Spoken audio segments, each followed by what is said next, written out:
So now that the longest season in the history of man is finally over, we obviously haven't got anything to talk about. But I thought I would ask for some questions on my community page on YouTube and we can have a discussion because we always have good conversations in the comments. So I thought, ask me some questions and then we'll talk about it. So I'm going to have to read off my phone, so bear with me.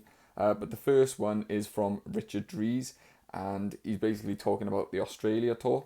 So he says, if you were picking the squad for the tour to Australia, who would you have picked? Would you be picking players in their late 20s and early 30s? And also, do you think Warren Gatland is the right man for the job?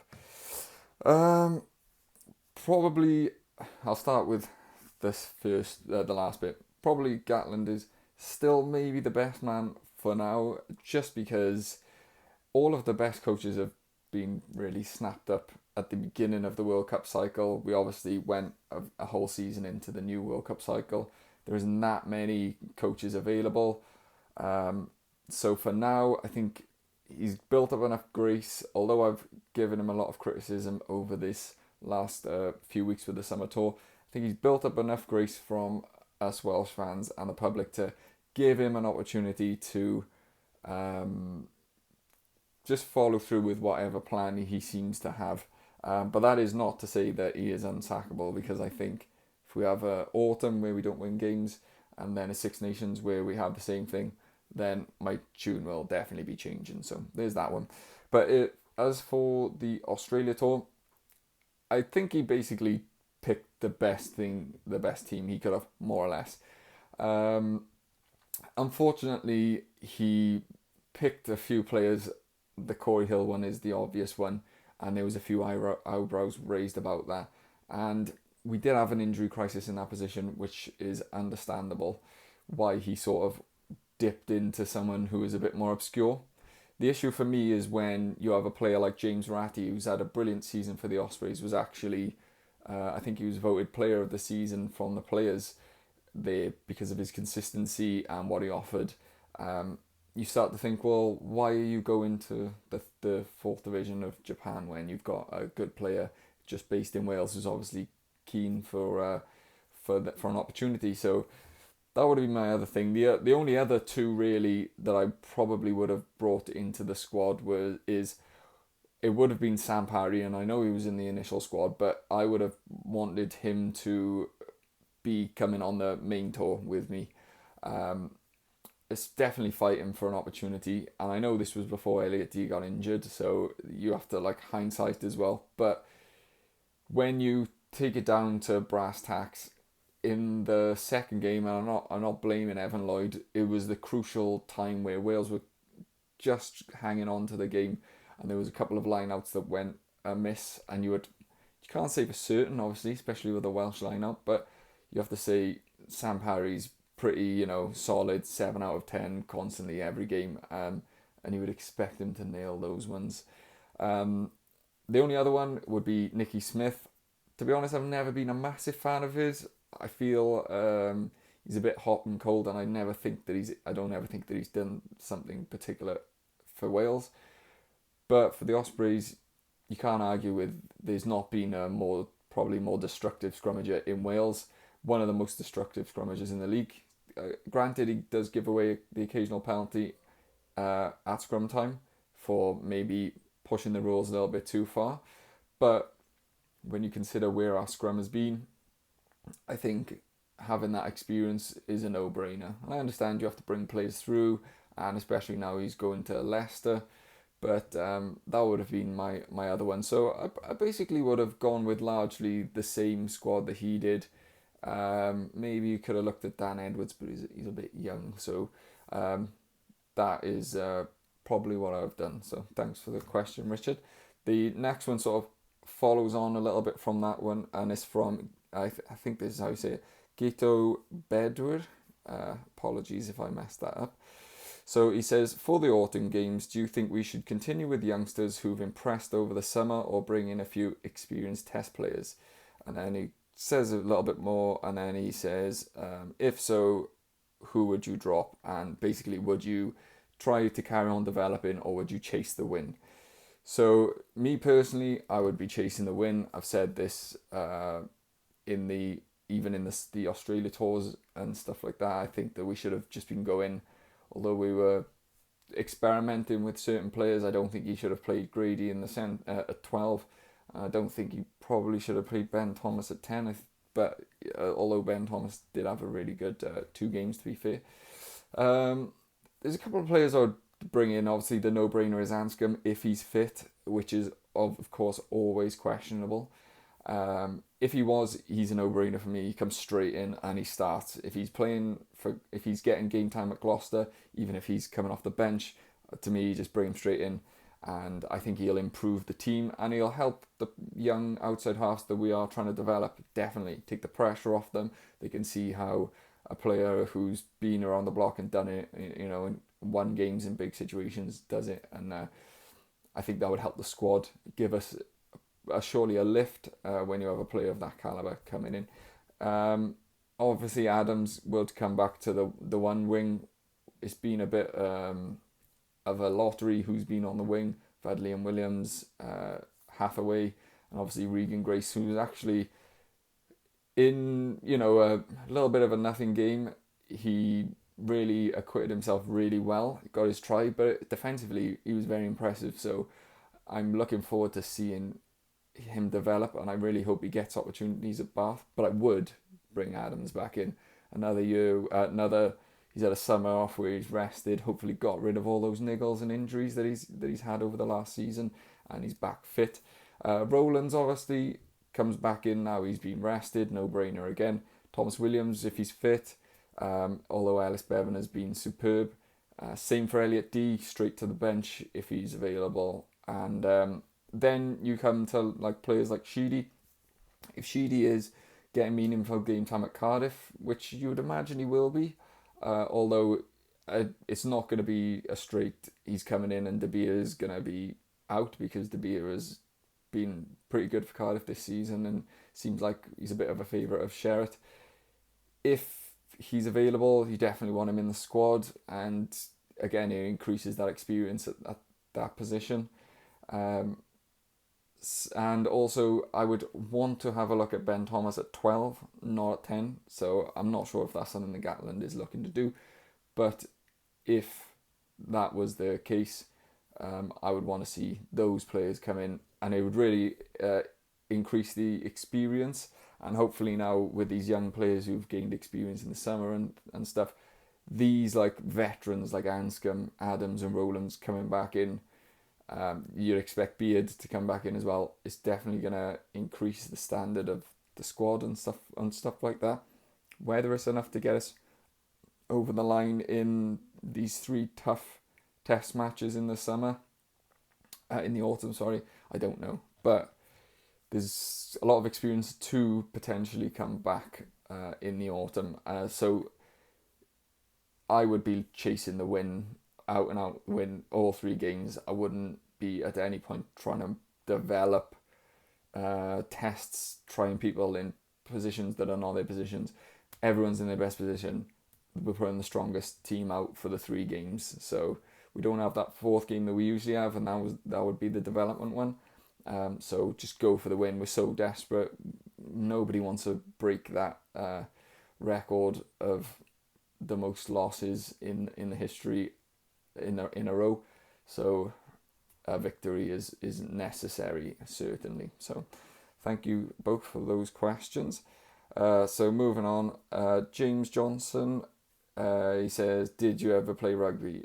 Yes, I did, but it was at a pretty average standard, and I was pretty average too. I just played for my local club, and it was Division 2 something. That was the highest I ever played. So not a decorated career or anything like that. I played from about 15 to 30 on and off. I had 1 or 2 seasons playing football with my friends, which I was even worse at. I was actually dreadful.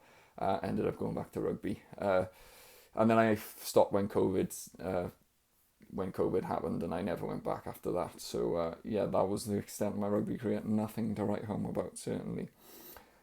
This was an interesting one from Ian Dixon, and he says, if you could implement one change in Welsh rugby, what would it be? I had a little bit of a think about this one. obviously the natural one would be the 25 cap rule, which we're going to come on to a question later with that. But I don't think it's as simple as just getting rid of that. So I don't know if that's what I would do. I don't think that changes necessarily the fortunes of where Welsh rugby is. Um, the If we could pretend, and it's never going to happen because the funding and just the way everything's set up. But when you look at Ireland's success, the way their grassroots and provinces are fed and stuff like that, it's a lot from these, like, I don't know how to explain it. They're like prep schools or like sort of colleges that are schools, boarding schools, private schools, where they obviously have a curriculum, but they're heavily based around like sports and stuff, and a lot with rugby. The only one that I can think of that we have in Wales is Llandovery College, I think. Um, there is, I think, two or three in Wales. I think someone was explaining it to me about a year ago, and I thought it was really interesting. It was something along the lines that there's like two or three in Wales, and then in Ireland there's like 20. So that's where a massive amount of their player base development comes from, because obviously you do your sport, you do your classroom work and all that, but then you're heavily brought into like strength and conditioning, professionalism, all stuff like that. Um, like players like George North, Alan Wynne Jones, they went through Llandovery College. I don't know to be honest, I don't know the real ins and outs of it, but if we could have more of those type of finishing schools, I guess we would call them, then I think it would close the gap from like when they're coming through the school system into the academy slash regions, because on like a day-to-day basis, apart from their schoolwork, they're like involved in rugby. So I think that would be a good way to increase the standard of the player base. But I don't think that is. I don't know how you would even go about implementing that, because this is a lot of money, and I don't even, like I said, I don't even know how it particularly works. But that would be sort of a good change if you could have one single change. The only other one would be maybe just get rid of the WRU, or just make the WRU take Steve Lewis to court for all the money he wasted and the way he ran the ship into the ground, rather than give him a massive payoff as he walked out the door. But I mean, that one's never going to happen, is it? That's even less likely than the other one. So that was a good question. Thanks, Young Dixon. This next one from a South African viewer is P Mark 3743. So he says, please explain to a non-Welsh person, a South African, how the Welsh rugby system works. Do you have it in schools? From what years? And is there university competitions like in South Africa? So my understanding is a lot of it comes from, you obviously start at your local club, generally, the minis, and then you work your way through, and then they have it in schools, but I'm not sure if it's quite as well developed as like the South African format. Obviously, there's a lot more sports that they focus on as well, like football and stuff has got quite big in schools in rugby in Wales. Like when I was in school, it was just pretty much rugby, and then everything else was to the side, and I think it's shifted from that a little bit. But obviously, the better players get picked up through their schools or through their clubs to like the district, and then into like academies or whatever, and then they generally will feed like the semi-pro game into the regional game and then up into the national squad. That's my understanding of it, but if anyone's got a better explanation of that than that, feel free to let me know in the comments, but that's my understanding of it. The next one is from Mike Elliott, and he says there's a lot of chatter around the desire for the regions to join the Premiership to improve rivalries for travelling fans, and this being a potential step to some sort of fix some sort of issue in the Welsh rugby. Do you agree, and do you think it could happen?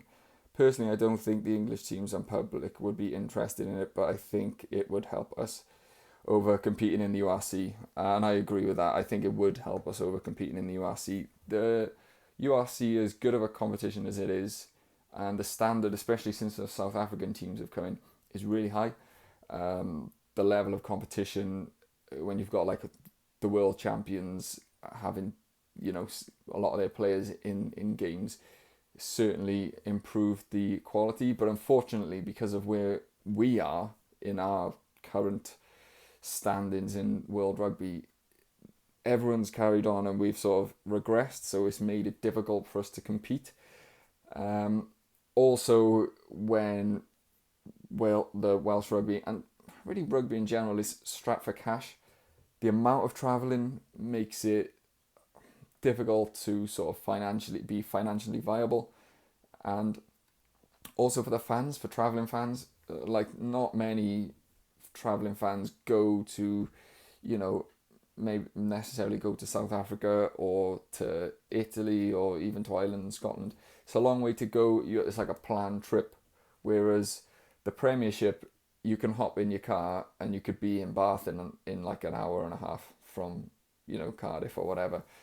And I think that's where the rivalry comes, and that's the historical rivalry. I personally think that's what I would want. Us out of the URC and into some sort of Anglo-Welsh league. I don't know how it would work because the Welsh teams are generally union led, although they're private entities.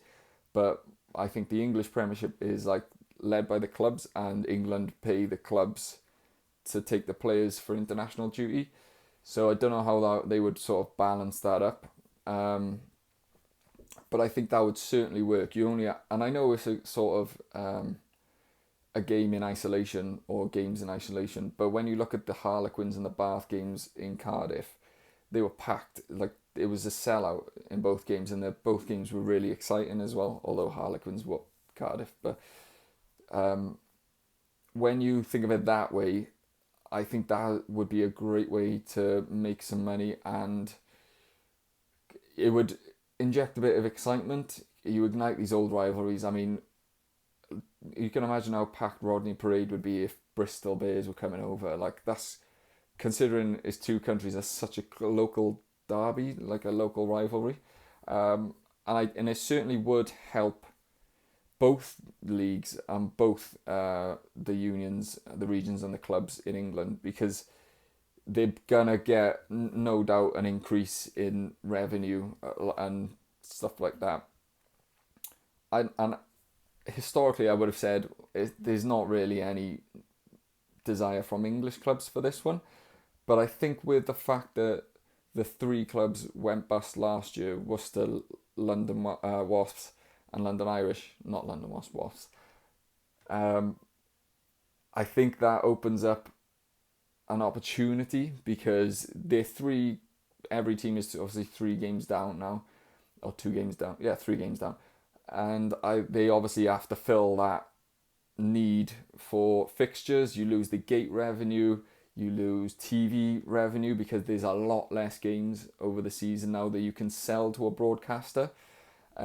So I think there's an opportunity, because I think the desire could be potentially from the English side, not just the Welsh side, and it would give us a bit more leverage with the fact that they would potentially need a couple of teams, because the English Championship doesn't really serve the purpose of feeding the Premiership anymore, and I don't think there's many teams who are even in the Championship that they could promote and they would be financially viable as it stands.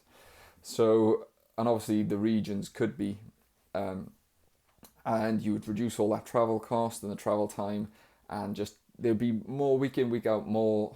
And I don't want to say like a game against Glasgow doesn't matter, but what would your average like Cardiff fan prefer, a game against Glasgow or a game against Gloucester? It's a no-brainer to me anyway. And interestingly, you've heard a little bit the mood music from the WRU side of things, although they sort of publicly say, we're in the URC for now, and there's been a couple of comments. Nigel Walker made one about potentially looking in the future to the English League and that sort of thing. So I think it is possible. I would love to see it. I'd be surprised if other Welsh fans wouldn't like to see it, and I would be pretty sure that a lot of English fans would like to see it. Like, as a Cardiff fan, one of my best memories is Leicester and Cardiff in the Heineken Cup. I think it was the semi-final or the quarter-final, where it went to like penalty drop goals or penalty kicks to get over, and I was actually in the stadium, and even though we lost, it was literally one of the most mental games I've ever been to, and it was packed in the stadium. It must have been about 50,000 in there, so you can't tell me it's not, the appetite's not there, personally. So yeah, to answer your question, I don't know when. I've got no timeline. I can't say it's going to be in the next 5 years, but now is a good opportunity. There's probably the best opportunity we've had since when Cardiff and Swansea were playing friendlies against the English teams, because they'd fallen out with the WRU. There's not been a better opportunity now, because we've got a lot more leverage than we had then. So could potentially happen, but it's a good question, definitely. Thanks, Mike. Reese Morris, thoughts on the 25 cap rule? Personally, I'm very for it, but I do see some of the pros. So I'm going back and forth with this one, to be honest, because I was calling for it to be cancelled, get rid of it at the start of the season. It was we'd lost Joe Hawkins, we lost Faye Boso, and when you look at what he's turned out to be for England now, or turning out to be, it's a big loss, and we need that sort of star power. But it's a difficult one, because in principle it does work, because Grady would have gone to Bath this season had it not been for the 25 cap rule. So the regions obviously need the best players. They don't have the budgets to be able to attract them, so they need some other way to hold them there. Also, it benefits Team Wales when players are based in Wales. They get them for longer. But I don't know how you could work around it. Maybe reduce it again. But after a point, it becomes a bit then pointless even having it, because if it's 10 caps, then most players are going to go by then anyway. So I don't really know what my thoughts are at the moment. Like I said, I was dead against it at the start of the year. We haven't got the finances to hold on to these players, and we don't have the player base to be shutting players out. But we do need some sort of leverage to keep players in Wales, and that's the best option at the moment. So I am really going to answer sort of copped out, to be honest. But yeah, I see why it's there, although it's frustrating with some of the players that have been sort of cast aside because of it. Back in the day when it was the 65 cap rule and we had the golden generation with all these players, we lost like the likes of Reece Webb, but we had a big enough, strong enough squad to be able to cope with that. We don't have that at the moment, and that's where the frustration from myself and I think other fans comes from. So the next question is from I think it's Easy Ollie, and I assume he's English, so thanks for watching. He says, how long do you think it will take England to consistently be competing and be in the likes of New Zealand, South Africa, Ireland and France? The short answer is I don't know, because I don't pay an awful lot of attention to teams outside of Wales, if I'm being totally honest. But I do think I thought Borthwick was the right man when they hired him. He did a fantastic job at Leicester. I do enjoy the English Premiership, although I mainly watch it to just keep an eye on what the Welsh players are doing. But he got a lot of criticism when he sort of first took over, because the style was boring, it was very kick heavy. But now he started to develop sort of a bit more of a game plan, and they play a bit more rugby now. And I think, the question is, how long do you think to consistently? compete. I think they're consistently competing now. He's got them up to that point, and I think these wins will come because the player base is there. If the coaching's there and the game plan is there, you're gonna start winning these games. And there's a good balance of the old heads and the young, which is something that Wales don't have at the moment. We don't have necessarily that right balance of the squad age through, and it feels like England have that at the moment, as much as it pains me to say. So I think you'll definitely be competing with the top boys. I think in the next Six Nations, you're going to really put some difficult games on the likes of Ireland and France. So hopefully not too difficult. But yeah, thanks for watching. Always good to have viewers that are not just Welsh. Okay, this is a big question. So I'm going to split it into probably two or three. This is from Crow649. Sorry. He says, assuming professionalism had been embedded in Wales in good time, would the 1999 Wales team that beat South Africa have easily beaten the Wales team that lost in Australia? It's a tough question now because obviously it's a completely different game then. Funny enough, actually, it was that anniversary, so I watched that game the other day. But that team was obviously a lot more established, a lot more experienced. You had some real good stars, and in key players, you had the likes of like Howley, Jenkins, Scott Gibbs, and stuff like that. So you had like a good core of really good players. But I mean, in isolation, if that team played the team now, obviously you would expect the team now, with how much further professionalism has gone on, nutrition, S&C and stuff like that. There's like they would just, you would think that the team from today would just bully that team off the pitch. So it's hard to make a comparison because it's just such a different. That is a different game from now. I mean, the scrum they were just getting together and just literally mashing together. Just so dangerous. So it's just completely different. But I would have to say the team from the current day and age. So he carries on. He says, bar the golden generation that Gatland had in the first half of his first tenure, which he mainly grounded in the club game for their formative rugby years, has regional rugby produced worse, less competitive, but more professional players than rugby was producing? I assume you're talking about before the regional rugby. So again, it goes to the same thing as the clubs. He actually carries on. Let me finish the whole thing. Sorry. It said, do you agree that the best compromise and solution would be to leave the URC and have two Anglo-Welsh Cup club leagues, a Premiership with 10 English teams, Cardiff, Swansea, Newport, Llanelli, and the Championship with Neath, Ponty, Bridgend, Pontypool? This for me would produce more players, revive fan interest, particularly away trips, be more competitive. The thing is, with all due respect, I have to disagree with that. It sounds amazing in principle, and it would revive the fan bases, but it went to regional rugby for a reason. It was not financially viable, and it's still not really financially viable, even with 4 teams.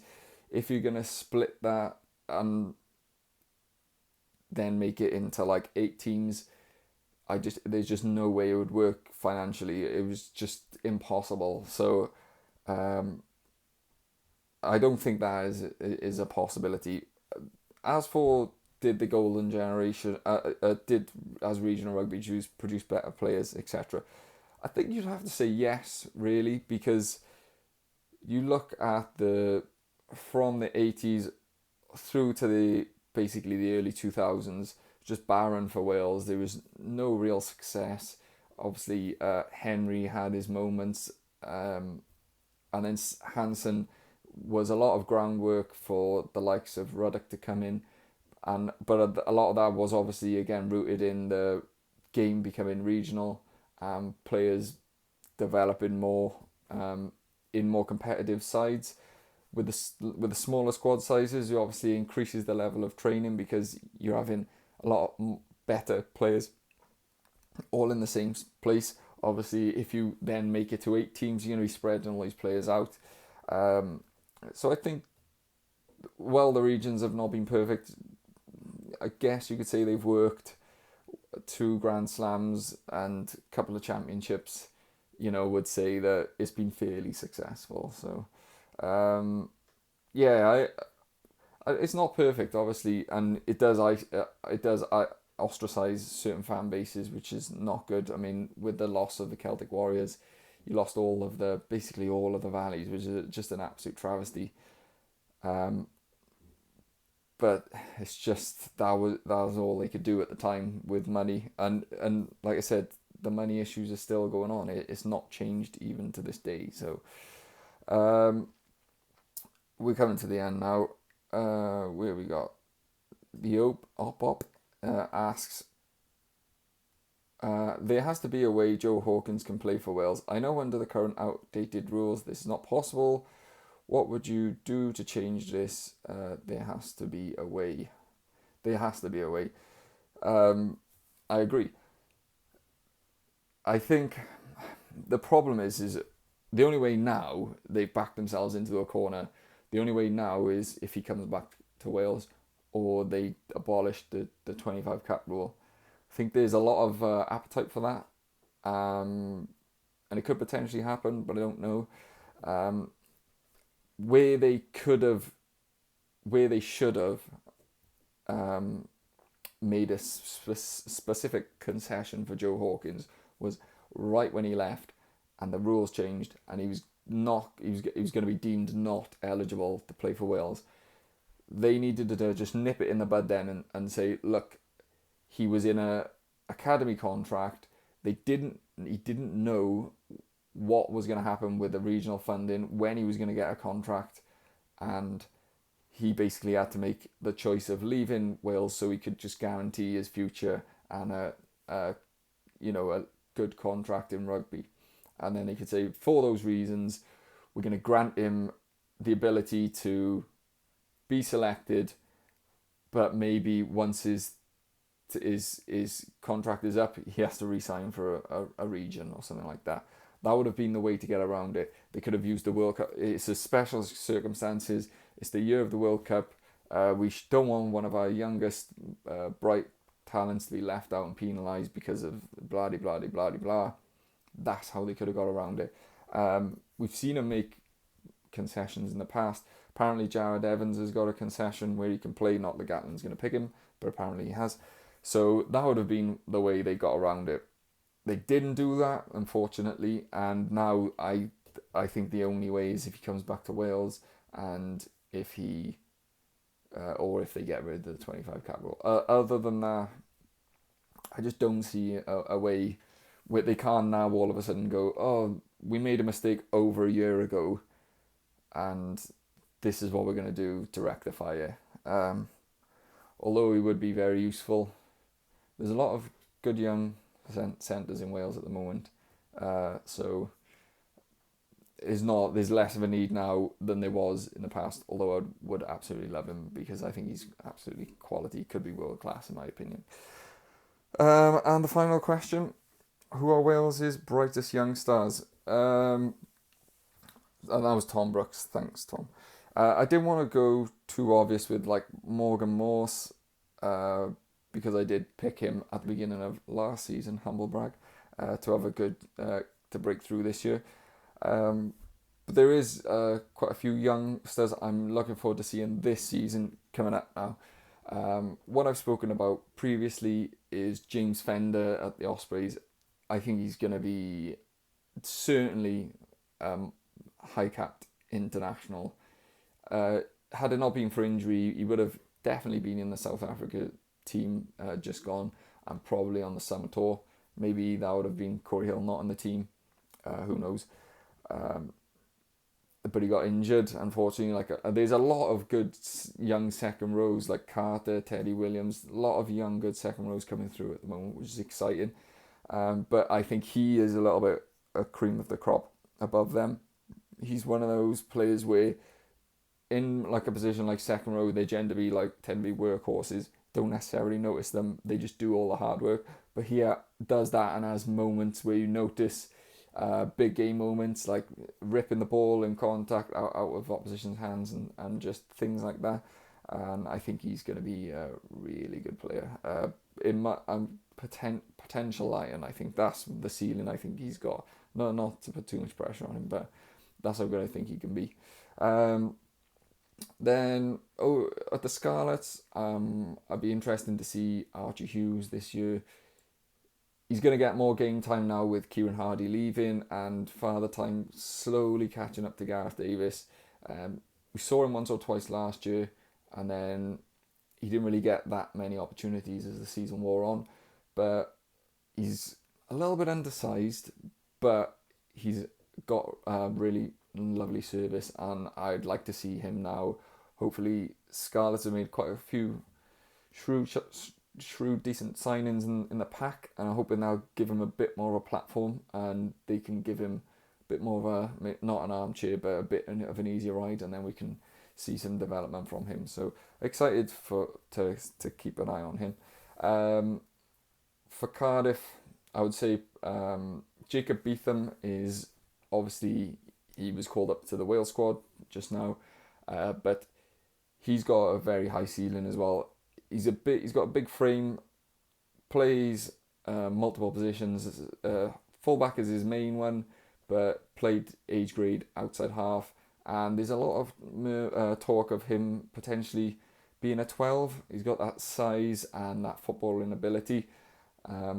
He's got an absolute cannon for a boot. If anyone was watching Cardiff against Munster as the season was winding down, Cardiff won a penalty around the halfway line, and he literally come off the subs bench as they won a penalty and just stepped up and just nailed it straight down the middle and just sort of walk off, mic drop. But what Cardiff like to do is bring like multiple playmakers into first receiver. So you'd get Ben Thomas stepping in there, Cam Winnett is stepping in there at times, and they're having like multiple players who can put a pass in. And I think Beetham fits into that mould, and I think Sherratt will use him like that way. And he's obviously on the radar of Gatland because he brought him into the squad, give him an opportunity in the South Africa game. So I think he's got this. He was unlucky with injuries a couple of years ago when he was expected to break through, and now he's had a good run of games and he's gained some experience this year. I think we'll see him consistently being in the Cardiff squad, so excited to see him. In the Dragons, I like the look of Ackerman in the centre. Again, another one very unlucky. He had a really bad injury which put him out for the season, because he came in beginning to midway through the season and he instantly made an impact to that Dragons team, put in a big hit on Johnny Williams just straight away, which is obviously no mean feat. So I think he'll get a few more opportunities this year now. Very unlucky, like I said, because he was the under-20s captain. Unfortunately got that bad injury, would have led him to the World Cup, I would imagine, and unfortunately got that bad injury. But I think he'll be getting a lot more opportunities next year now, and hopefully he gets an opportunity and he takes some. The other one who would have been his centre partner is Louis Hennessy, who's causing getting a lot of attention for his performances in the Under-20s World Cup. He unfortunately is at Bath, which is obviously means that like his development is in their hands. I mean, unfortunately, I'm saying unfortunately, it sounds bad. Bath are obviously a fantastic team and fantastic at developing players, but it just means that Wales won't have the access to him that they might otherwise have or want. So I would like to see him get more games for Bath this season, and with his performances in recent times, I'm pretty sure he will. And I think he's one who can definitely develop and push for Wales honours, maybe even next year, depending on how much opportunity he gets at Bath. Yeah, I think he's that good, and I think he's pretty much ready to push that next step now. It's funny, Bath have got like him, Archie Griffin, who was an absolute revelation in the Summer Tour. Another humble brag. I did call that. I thought he was going to be good. And Regan Grace as well. So it's 3 players. If they can develop them and get game time into them, it's going to be a very useful club for Wales. Hopefully they have a good relationship with them. So this has gone on for way too long. I just realised the time, but I hope this was not too boring. I really enjoyed this, and thank you for everyone who put the questions in. Absolutely amazing. Got a good video lined up hopefully soon in the next couple of weeks, so keep your eye out and enjoy the off season.